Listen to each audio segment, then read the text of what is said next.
value of going 2 by 2. The value of going 2 by 2. Luke chapter 10, verses 1 and 2, the Bible says, "After these things the Lord appointed other 70 also, and sent them 2 and 2 before his face into every city and place whither he himself would come. Therefore said he unto them, The harvest truly is great, but the laborers are few.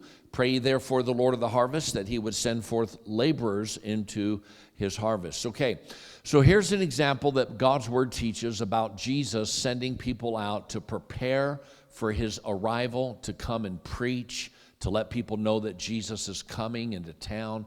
And so he took 70 soul winners and he paired them up and put them out in 35 groups of 2, and he sent them forward. So, and then he said, also, the harvest is great, but the laborers are few. What he was saying was, I needed more than 70. I needed 700, maybe 7,000. I could have accomplished a lot more if I had more laborers. Now, he had 70, and then his response to that was, the laborers are few. We need more. We need more than 70. But the point is this. There's a biblical pattern. God's word, I've always said this, God's word is a book of divine message and a divine method. So you can look at the Bible and get a message, but you can also get a method. Same thing, okay? And so what we see here is that Jesus would send them out 2 and 2. Now, Jesus went soul winning, and he often went by himself. He led people to himself to salvation just alone. Like I think of Nicodemus, I think of the woman at the well. Those are 2 prime examples that. So as an individual soul winner, you can go soul winning by yourself. You really can. Now, I don't recommend, ladies, that you go door to door by yourself, okay? So I just think that would be unwise in the day and age in which we live. I think it's best if you go with at least one other person with you when you go door to door. But when you're out and about in public, if you're out shopping, if you're out at the laundromat, if you're out walking down the street and you see someone sitting at a park bench or whatever the case may be, you can go soul winning even though you don't have a partner. However, going 2 by 2 does have value, okay? And I'm going to give you 12 thoughts today about the value of going 2 by 2, okay? Number 1, going 2 by 2 will expose you to the soul winning techniques of others. Now, listen carefully. If you go soul winning with someone that's an experienced soul winner, you're going to learn different techniques from them. I've gone soul winning many times over the years with different preachers, and I observe a lot of times their techniques. I'll give you an example. One soul winning pastor, when he would say, do you know if you were to die today, if you would go to heaven, or if you'd go to hell? And he would often go, he would express it like heaven, and he'd look up, he goes, or hell, and then he'd look down. Sometimes, they'd point up or point down, and that's just a minor technique, but I've incorporated that now in my soul winning. Whenever I talk about, I go, I say everyone when they die, their soul's either going to go to heaven or going to go to hell, one or the other. And I would like to go to heaven myself. What about you? And I would say it like that. I've learned techniques where sometimes people would use a pause at a particular moment, like they'd be presenting the gospel, and then they would have an extended pause. And that pause is to get the person to think about what you just said. And so I learned that technique. There's just so many just different techniques you can learn from successful soul winners. I'm not talking about, necessarily changing the presentation or the plan of salvation, though there are times when I've gone with people where they use different verses than I do. And I think to myself, I could use that verse. That would be a great verse to use on certain circumstances, Now, again, I always use the Romans road. Always use the Romans road when I win someone to Christ. But I often add other verses and as it's appropriate. And I was soul winning recently, and I used the verse with the thief on the cross, when he called out to the Lord right before he died and asked the Lord to save him. And I use that in illustrating that, if you want to be saved, you need to call on his name. You need to ask him to save you. And that's exactly what the thief did. The other thief, the opposite one, didn't. And I said the entire world can be classified on those two thieves who died next to Jesus the same day he died. Some believe and call on the name of the Lord, some don't. And I said, which one do you want to be, And so, but there are different techniques, and there are things that you can learn what to do, and maybe things which you can learn what not to do. And so sometimes the techniques that you learn and observe are like, wow, that didn't turn out so well, and I don't think I'll do that at all. I remember I took a man in our church, this is about, 9 or 10 years ago, a good man who had never gone soul winning before, but he wanted to see people saved. And so he went with me, and he goes, can I try the next door? I said, sure. He goes, I want you to see what I do, and I want you to tell me, some observations, some things that can make me a better soul winner. I said, okay. So I let him do the door, and he knocked on the door, and the guy came to the door, and then he just stood right up at the door, right in front of his face, and he pulled out his Bible, and he said, do you know that you'll go to heaven today? Do you know that if you were to die? And he says, can I show you? And then he just started, just went right into it, right? And so then, and the guy didn't get saved. He felt a little bit weirded out by it.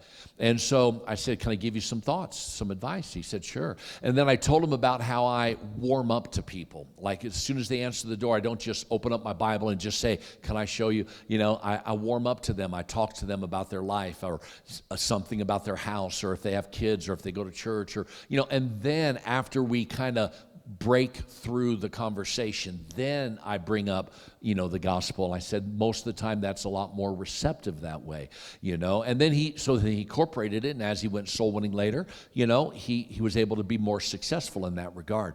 And so the fact of the matter is there are techniques that you can learn, and going 2 by 2 exposes you to different techniques. Number 2, going 2 by 2 will allow one person to pray and prevent distractions from interfering. Once someone opens up the gospel and you start to present the gospel, the silent partner needs to keep his mouth shut, okay? Just don't talk, don't interfere. But the whole time that you're standing there while your partner is explaining the gospel, then what you do is you pray inside your heart. Now, I told one new guy with me one time years ago. I said, "Hey, when I'm sharing the gospel, I want you to be praying that they'll get saved. Just pray." He said, "Okay." So I opened up the Bible, started sharing the gospel, and he went like this, and just stood there the whole time. Just like that. And as I was presenting the gospel, the guy I was talking to kept looking at him and looking at me and looking at him and looking at me. Afterwards, I said, no. I said, you misunderstood. I said, pray in your heart and mind, but keep your eyes open like you're just watching and observing. I said, but I want you to be, praying inside, but not like that, And so, but the silent partner can be praying. Right? And then also the silent partner can help with distractions. So for example, if a dog comes up, just bend down and start petting the dog, and make sure the dog isn't a distraction. If someone comes up to the front yard, maybe you can go introduce yourself to them and kind of talk to them, and while I'm witness, So I mean, they're offered. If the baby has a dirty diaper, offer to change it. No, that's a little bit too far. No, that's too much. But there could be a distraction that you can easily prevent from interfering, right? And so the silent partner will, if you go soul winning 2 by 2, it allows for one person to pray while the other person is soul winning or presenting the gospel, and also to prevent distractions from interfering. Number 3, going 2 by 2 will allow you to be a mutual encouragement to each other. Going 2 by 2 will allow you to be a mutual encouragement to each other. Now, I go soul winning every day by myself if I don't have a partner. And I see someone saved every single day. But some of us that go out soul winning, that's just not the case. You don't get to see someone saved every single day. And sometimes it can be discouraging. So if you go 2 by 2, then you can uplift each other. You can encourage each other. You could, be a positive influence on each other. And sometimes we just need that, Sometimes we need that person right next to us as we're talking to people and trying to invite them to church and soul winning. And sometimes the devil, he's dirty. He plays dirty. He kicks below the belt, so to speak. And, he's mean. But if you have someone with you, it can be an encouragement to you, and you can encourage each other. Okay, number 4, going 2 by 2 will provide extra incentive for staying out until you see someone saved. Going 2 by 2 can provide extra incentive for staying out until you see someone saved.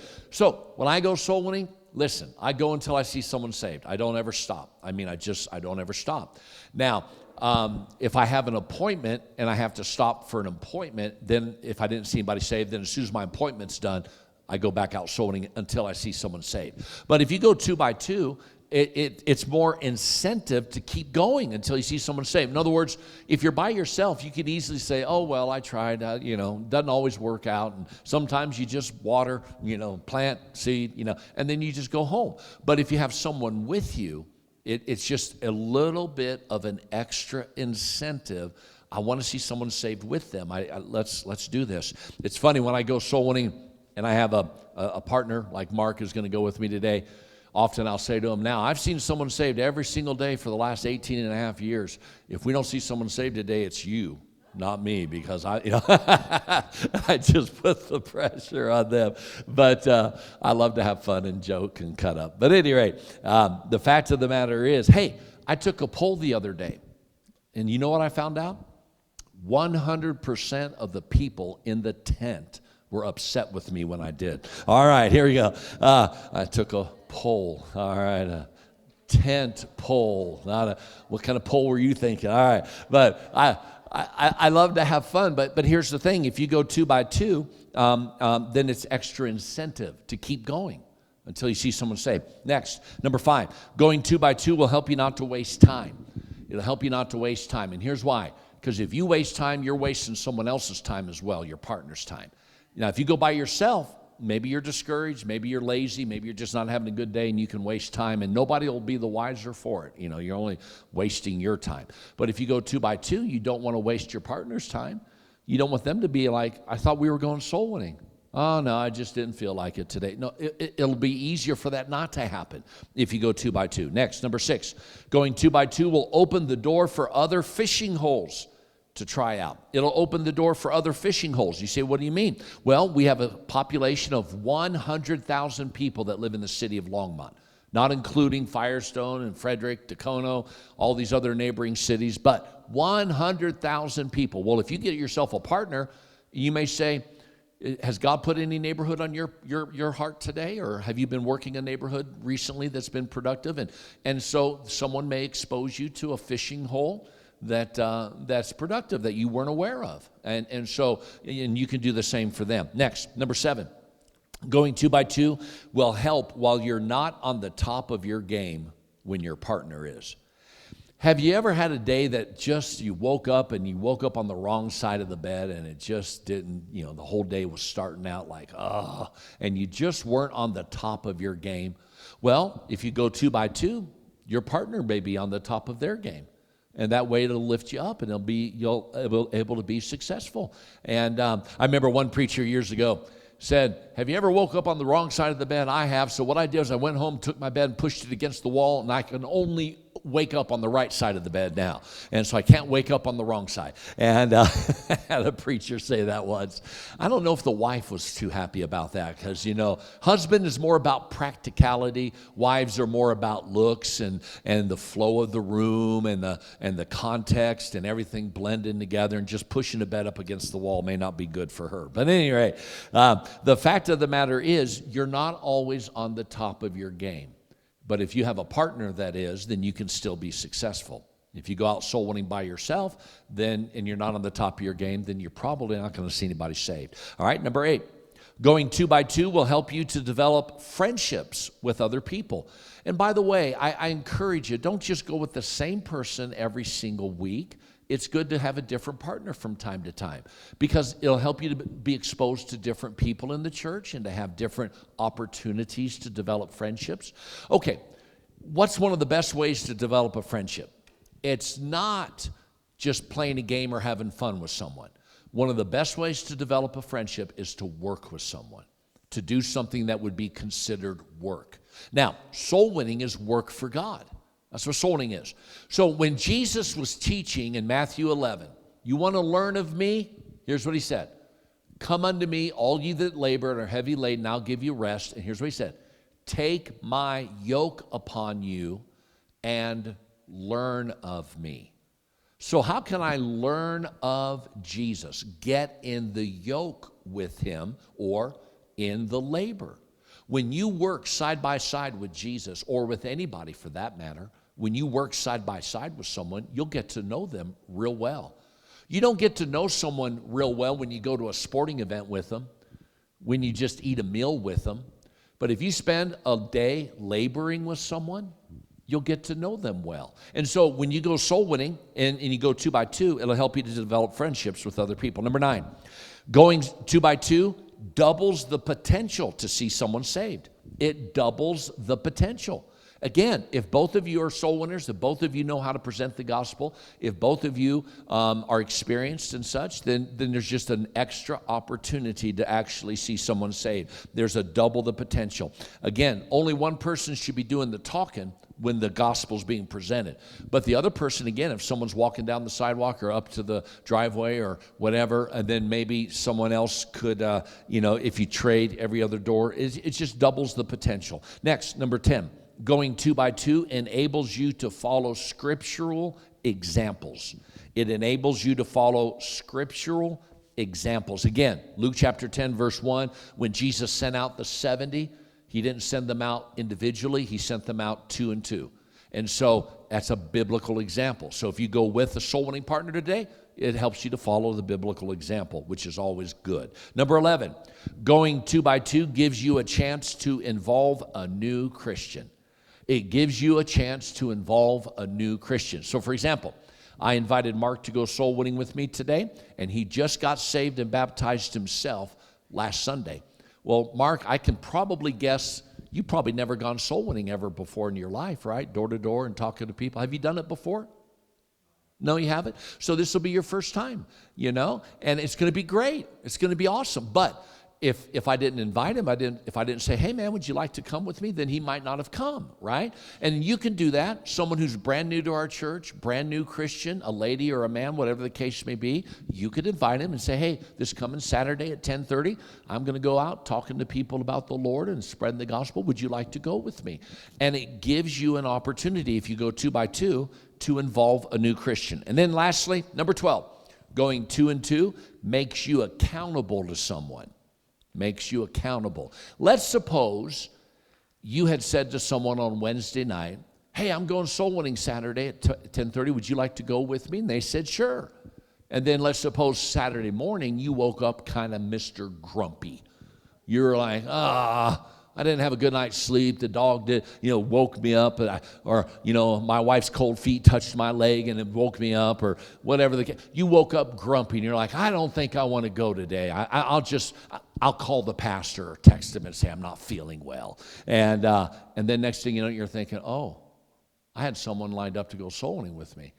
If I don't show up, then I might, he might not go, and then that'd be 2 of us not going. He could have gone if I'd have just showed up. And man, I've already got someone lined. I just better make myself go. It's so funny because sometimes people say they're tired and they don't want to go soul winning. I live tired. I mean, I'm tired every day of my life. I don't know what it's like to wake up and not be tired.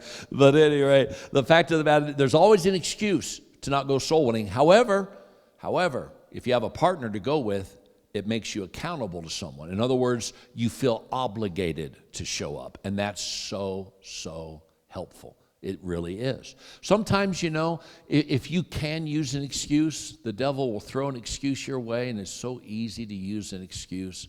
But you got to fight that. You just got to fight that. And going 2 by 2 helps you. So the value of going 2 by 2, just 12 thoughts today. Going 2 by 2 will expose you to the soul winning techniques of others. It will allow one person to pray and prevent distractions from interfering. It will allow you to be a mutual encouragement to each other. It will provide extra incentive for staying out until you see someone saved. It will help you not to waste time. It'll open the door for other fishing holes to try out. It'll help, will help while you're not on the top of your game when your partner is.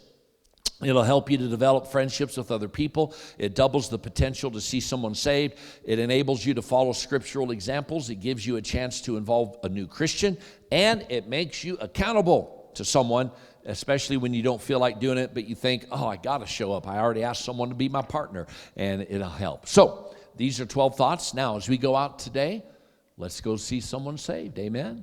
All right.